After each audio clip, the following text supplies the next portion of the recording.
श्रेया और आशीष। अच्छा बोल बेयर कि अच्छा श्रेया ने लिबास तो हरा पहना है लेकिन बेयर है, हैं? सर असली लिबास जो है वो लाल रंग का है, तो मेरा परिधान, मार्केट का वर्डिक्ट और टीसीएस की परफॉर्मेंस ये सब भी बताती है कि टीसीएस काफ़ी सुस्त स्टॉक है। पिछले 5 साल में टीसीएस ने कोई रिटर्न नहीं दिया है, नेगेटिव रिटर्न इनफैक्ट अपने निवेशकों को दिया है। और एक स्टैक रखती हूँ स्क्रीन पर 1 साल के रिटर्न्स, जहां पर ये आपको देखने को मिलेगा कि Nifty IT whole IT index से कितना अंडर परफॉर्म किया है टीसीएस ने। जहां एचसीएल टेक जैसे स्टॉक ने देखिए सर 4% से ज़्यादा के करीब रिटर्न दिए हैं पिछले 1 साल में, वहीं टीसीएस 22% लुढ़का है। इंफोसिस देखिए 6% की गिरावट यहाँ पर, और निफ्टी आईटी पूरा बस 5% गिरा है, इंफोसिस मात्र 6%, वहीं टीसीएस 22% का नेगेटिव रिटर्न। आशीष अपने चक्षु खोले और देखिए ये जो डेटा दिख रहा है आपको देखिए ये आप है ना सिर्फ 1 साल का 5 साल का डेटा देख रही हैं। आप कंपेयर कर रही हैं भारत की सबसे पुरानी आईटी कंपनी जिसने आईटी की नींव रखी है भारत में 1968 में। अब आज की बात करते हैं, 1968 की बात नहीं करूंगा। आप डील पाइपलाइन देखिए, क्या गजब की डील पाइपलाइन आपको देखने को मिली। FY26 रिकॉर्ड डील पाइपलाइन के साथ है। अगर आप Q4 में देखें ना, पता है कितनी डील पाइपलाइन आई है? $12 बिलियन की टीसीवीज है। ये $12 बिलियन आपको बता रहे हैं कि आगे कई सालों तक जो है ना रेवेन्यू ग्रोथ यहाँ पर आपको देखने को मिलेगी और लगातार यहाँ पर ग्रोथ है। अब लॉन्ग टर्म रेवेन्यू विजिबिलिटी तो यहाँ पर देखने को मिल रही है, लेकिन एक खास बात है, ये हाई से स्टॉक टूटा हुआ है। मैं इसमें कोई दोहराई नहीं है बताने के लिए, हाई से तकरीबन 45% टूटा है, लेकिन 45% की गिरावट के बाद आप सबसे सस्ते वैल्यूएशन पर सबसे बड़ी डील पाइपलाइन, कोई सस्ता वैल्यूएशन है नहीं टीसीएस का, पेयर से कंपेयर करें तो महंगा ही है स्टॉक। और जहां डील पाइपलाइन की बात कर रहे हैं आशीष, मजबूत बता रहे हैं आप, लेकिन एग्जीक्यूशन कहाँ है? फैसले लेने में इतनी देरी कर देती है टीसीएस, बातचीत ही नहीं हो पाती इनकी। हायरिंग देखिए कितनी स्लो है, जो कि ये बताता है कि डिमांड है ही नहीं टीसीएस में।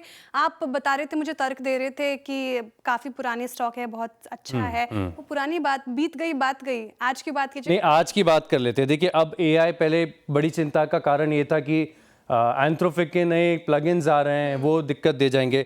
एक तरफ आप एआई में डिसरप्शन भी चाहती हैं और हायरिंग भी बढ़ाना चाहती है, दोनों काम कैसे हो जाएंगे? अब इनकी टोटल रेवेन्यू में आप देखें तो जो कंट्रीब्यूशन यहाँ पर एआई के जरिए आ रहा है, ये तकरीबन आप देखें तो 8% के आसपास है। सिग्निफिकेंट है ग्रोथ यहाँ पर। सीक्वेंशियल तौर पर देखें तो ज़बरदस्त आपको इनके एआई इनिशिएटिव्स में देखने को मिली। 28% की सीक्वेंशियल ग्रोथ है, तो क्यों ज़्यादा हायरिंग करेंगे? थोड़ी बहुत ग्रोथ यहाँ पर देखने को मिल रही है, ठीक ठाक है।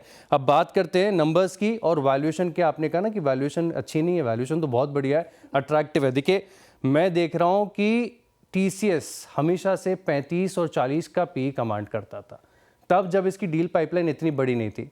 अब डील पाइपलाइन आपकी रिकॉर्ड है, सबसे बेस्ट है, सबसे ज़्यादा फ्री कैश फ्लोज है, इतना पैसा है, भर भर के पैसा है आपके पास, लेकिन अब आप ट्रेड कर रहे हैं सिर्फ 17 टाइम्स के पी पर। तो अपने आप में देखें तो मार्केट का पैनिक है, उसके साथ स्टॉक गिर गया।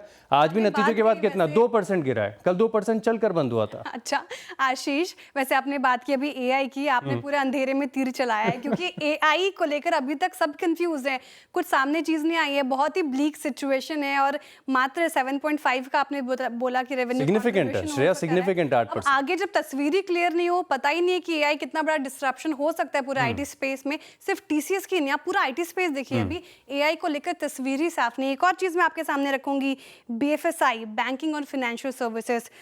टीसीएस का जो रेवेन्यू आता है वो 30% का करीब इससे रेवेन्यू आता है, और यही सेगमेंट जो है वो वीक है। इन्फोसिस का देखिए आंकड़ा स्क्रीन पर है, 28 से 30% इस रेवेन्यू इस बीएफएसआई सेगमेंट से रेवेन्यू आता है। वही एचसीएल टेक का 20 से 22%, टीसीएस का सबसे ज्यादा है। और अगर यूएस यूरोप में बैंकिंग सेक्टर में कोई भी दिक्कत आती तो सबसे बड़ा डेंट टीसीएस पे ही पड़ेगा, और यही सेगमेंट वीक है। लेकिन एबिट मार्जिन्स अभी भी आपके सीक्वेंशियल तौर पर एक्सपांड कर रहे हैं। अगर सेगमेंट वीक है तो अब मार्जिन्स कैसे बढ़ रहे हैं?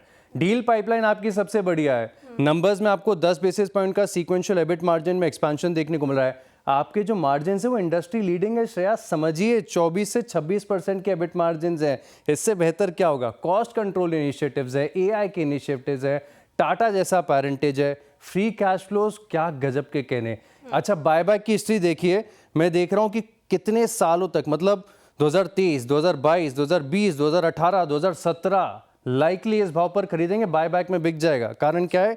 हर बार कम से कम एटलीस्ट मैं देख रहा हूँ कि 12 से लेके 18% के प्रीमियम करंट मार्केट प्राइस से कमांड करता है बायबैक में। तो एक ही राग अलाप ने शुरू कर दिए कि डील पाइपलाइन काफी मजबूत है और उससे आगे बढ़िए। 12 बिलियन डॉलर है, 12 बिलियन डॉलर। उससे आगे देखिए, वर्डिक्ट स्क्रीन पर है और ये बताया गया है कि ये स्टॉक अंडर परफॉर्मर रहा है पिछले 5 साल में, पिछले 1 साल में, और निवेशक परेशान है। इसको आप नकार नहीं सकते आशीष, मैं तो बेयर के मत में हूँ। बिल्कुल बिल्कुल।